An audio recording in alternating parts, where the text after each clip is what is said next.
Taking none.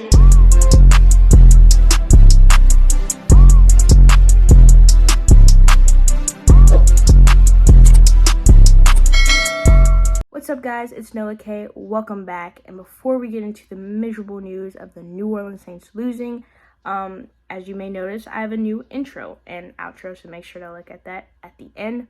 But Smokeless YT made it for me. He made my other intro and outro, and he made a new. I didn't even ask. He just gave it to me.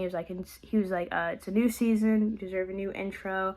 And he's just amazing. But if you haven't followed him on YouTube or Instagram, make sure to do it. Smokeless YT. I think I'll have it in the description, or a pop-up will come up. But yeah, he's a great content creator for the Saints. He does hype videos, all type of stuff. So make sure to follow him because you won't regret it, I swear. And yeah. The Saints just had a horrible day. I mean, I was sitting here thinking, like, how? It was so hard to watch. You look at week 1, we completely blow out a team, and then week 2, we're just struggling to move the ball or stop the ball. There was really no, production, nothing good, just little production, like I said. But, yeah, I think I underestimated the Carolina Panthers. I think they are a better team than I thought they were. I knew it was a division opponent, but I think they're a better team than I thought they were. The Saints were also just very unprepared and not ready. Game plan, I don't know, just executing, it was just very off and very wrong. I do want to say, I know that despite our injuries and, the coaching staff getting COVID and, just that whole situation, I still thought, I knew that before coming into this game, and I still picked the Saints to win because I thought they, bounce back from that or find a way to win. But, yeah, I do want to recognize that because obviously that's very important, missing, pretty big defensive players, and then the coaching staff on the offense, not being able to come in the building because of COVID issues. But, yeah, the Panthers won. We got outbeat. We got outcoached, we got outplayed, but yeah, we just lost. The Saints just lost. So yeah, we're going to talk about it right now. All right, let's start off with the offense. So Jameis Winston was 11 for 22 with 111 yards. He averaged 5 yards. He had 2 interceptions, and he was sacked 4 times. So Jameis Winston, although he had, not a productive day, I do not blame this loss on him. The 2 interceptions he threw were horrible. The first one I'm most mad at because I think we could have gotten a field goal, and he just kind of threw it up in the air. He was literally about to fall and threw it up in the air, and there's 3 defenders, I think on Deontay Harris, and there was just no point. The second one I'm not necessarily mad at because it was at that point we're gonna pretty much lose anyways, in my opinion. So, but it was still a bad throw. But the first one was just you know what I mean. But the second one, I don't really care because we were gonna lose anyways. But the first one was unnecessary. We could have gotten, I think, 3 points before the half, maybe. I think it was.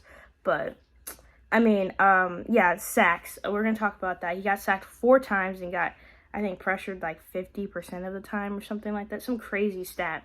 But our offensive line is what I blame pretty much on the offensive side besides our receiving group. But yeah, the offensive line and the receiving group. But I'm going to talk about the offensive line. There's just simply not enough time for Jameis to throw. I mean, he was getting pressured all the time. I'm not sure if this is because Eric McCoy is out and they had to switch people around with Cesar Ruiz. But I know Teron Armstead didn't have a good game. It was just our offensive line did not look good today. It just seemed like Jameis, as soon as he snapped the ball, it was just pressure in his face.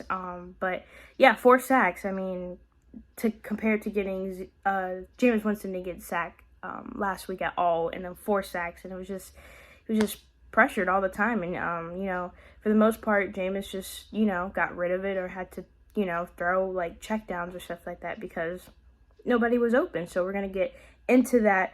For the Saints receiving core, little Jordan Humphrey had 1 reception for 27 yards. and that was the biggest gain of the day. Alvin Kamara, 4 receptions, 25 yards. Juwan Johnson, 1 reception, 23 yards. Chris Hogan, 1 reception, 16 yards. Deontay Harris, 1 reception, 9 yards. Marquez Callaway, 2 receptions, 8 yards. And Ty Montgomery, 1 reception, 3 yards. Yeah, it was just not well. Before I talk about them in more depth, I do want to say Jameis Winston did get a touchdown on his feet, so I gotta give, I guess, props to that, or only touchdown of the game, but he did go up and get a touchdown, so yeah. But with Jameis Winston, I'm not like entirely mad at him, because again, we're gonna talk about the receiving core and how nobody was getting open. Separation was non-existent. I'm not sure if this was because the Carolina secondary is good, because I don't know, or if it's just like, you know, the receiving core's fault. I'm not exactly sure, but yeah, Jameis Winston had really no one to throw to. It didn't help that he was getting pressured every single time, every single snap. But yeah, nobody just could get open. From what I saw, obviously, like, I don't like watch film and slow it down and stuff like that, but from what I saw, nobody was getting open. So it's just really hard. You know, Marquez Callaway, I thought, was going to have a big game last week. He only had 2 receptions for 8 yards. It's just, I don't even know. I don't even know what to say. It's just like they have to do better.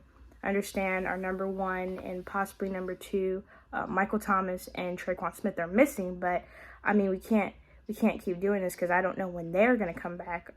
But I know the receiving core coach was one of the people who were affected by the COVID situation, but I don't even know if that's to blame, because I mean, still, you know, just basic route running, I'm guessing, you know, their receivers or tight ends, that's just what you know. I mean, it's in your blood. It's textbook football, so I'm not exactly sure. Tony Jones Jr., though, only had 3 carries for 7 yards. I want to see more of him. We didn't really give him the ball a lot. Kamara had 8 receptions for 5 yards on the ground rushing. That is so bad. He averaged 0.6 yards. That is so bad.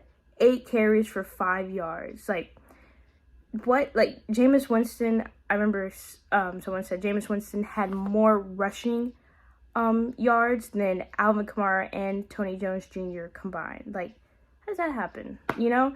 But we definitely needed to give the ball to Tony Jones Jr., in my opinion, more. 3 receptions, 7 yards, or 3 carries, 7 yards. It's not enough. Taysom Hill, he did, you know, pretty good. He had 2 carries for 16 yards. I think he picked up like a first down or something near the goal line, I think that was. But yeah, it's just, man, like, we did not look good at all on the offense. Offensive line was just not doing its thing. The receiving core not doing its thing. Rushing yards, our run game was just absolutely horrible. It's just, we got to get better for first downs. The New Orleans Saints had 6. Carolina had 28. Just absolutely horrible with the ratio.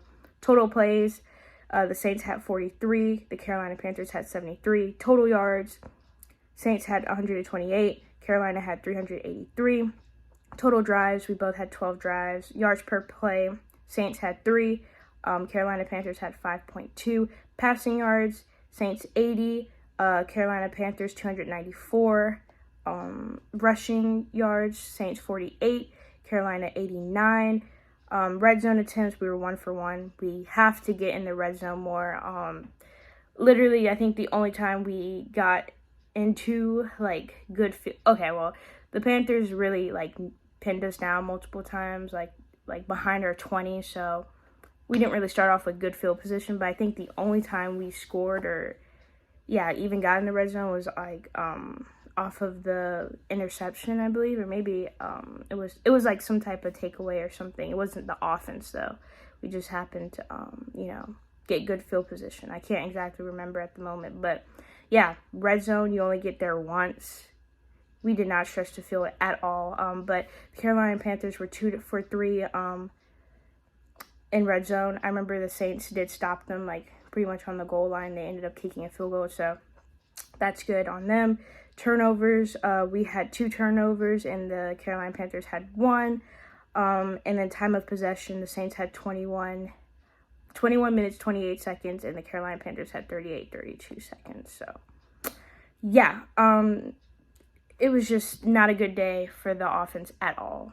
All right, moving on to the Saints defense, which I'm not going to put most of the blame for me. It's more of the offensive line and the receiving group and kind of like the offense in general rather than the defense, because although the defense looked absolutely horrible, kind of like in the first half, they did make adjustments, and there were times where, the defense stopped the Carolina Panthers offense, then they punted, the Saints offense got the ball back, and we just didn't do anything. We'd punt right back. So, although they looked really bad in the first half, I think they made adjustments and looked a lot better, and I thought was going to give us momentum to get back in this game, but it just never happened because our offense just was not there. But Sam Darnold was 26 for 38 with 305 yards. He averaged 8 yards. He had 2 touchdowns, 1 interception, and he was sacked 2 times. So,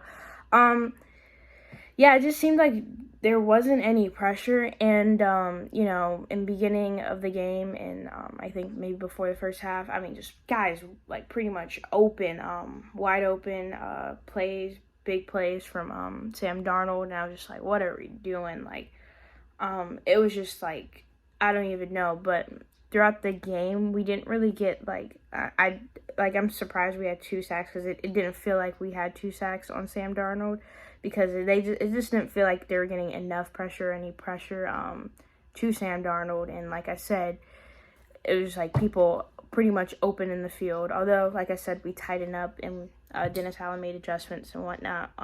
In the beginning, I mean, it just looked awful. Christian McCaffrey, he had 24 carries for 72 yards. Yeah, I don't know why I said it like that, because I guess I didn't know he had that many yards. Guess I'm glad he didn't get over 100. But he averaged 3 yards, which is okay. Like, at least it wasn't like 5. He didn't average like 5 yards. But yeah, Christian McCaffrey, again, I'm surprised he had that much yards. I thought we did like a pretty good job containing him. I don't really know what to say about that, but Christian McCaffrey definitely did have his moments, and there's definitely times where the Saints did like hold him to 0, or enforced like a 1-yard loss or something like that. But but it was just a receiving group. DJ Moore, 8 receptions, 79 yards, 1 touchdown. Christian McCaffrey, I think he had a rushing touchdown. Yeah, he had a rushing touchdown. But receiving wise, 5 receptions, 65 yards, which, he was the second.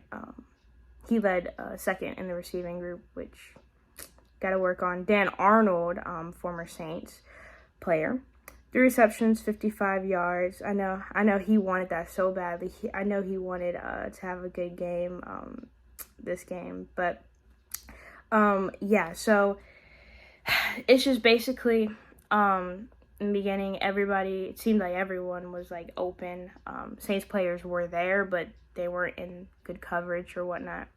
I don't know if we were playing zone or whatnot, but I know for sure if you want to blame it on the defense, of course they take responsibility for some errors. But to me, they did get stops, and then the offense did have a chance to put up points, but they just didn't. And the defense is getting tired, you know what I mean? So you can't blame this all on the defense. I don't see how someone could strictly blame it on the defense. Saints defensive players, Demario Davis had 12 total tackles, 8 solo tackles, and 1 tackle for loss. So he led the team. Peyton Turner, he had 5 total tackles, 4 solo tackles, 1 sack, and 3 tackles for loss, which this was his debut start as a rookie. And he looked pretty good out there. And then Robby had 2 tackles, 1 solo tackle, 1 sack, and 1 tackle for loss. So, that was really much it for production. It just was not necessarily there. Missing Marshon Lattimore, CJ Gardner-Johnson, Quan Alexander, and Marcus Davenport. It really did come back to bite us. I thought Zach Bond would do really well in place of Quan Alexander, but I was wrong. And then Bradley Robby in his first start with the Saints. I mean, in the first half, we did not look good, especially in the secondary. But yeah, you know, he didn't look good, and our secondary didn't look good, and we just allowed too many passes. But so, you know, I thought the Saints would overcome that, because sometimes, or a lot of times, we overcome adversities. But yeah, we'll just have to see who gets back next week. So we'll look at the injury report as we go to the Patriots and play them, which will be a very interesting game. So yeah, but I'll have a prediction video later this week. Thank you guys so much for watching. Let me know what you guys thought of this game. It was just so hard to watch, I swear. But, you know, week 3 is coming. It's here, I guess. This is week 3, the new week. So let me know what you guys thought about this game, or, you know, the upcoming game. Drop it down in the comments below. Thank you guys so much for watching. Peace.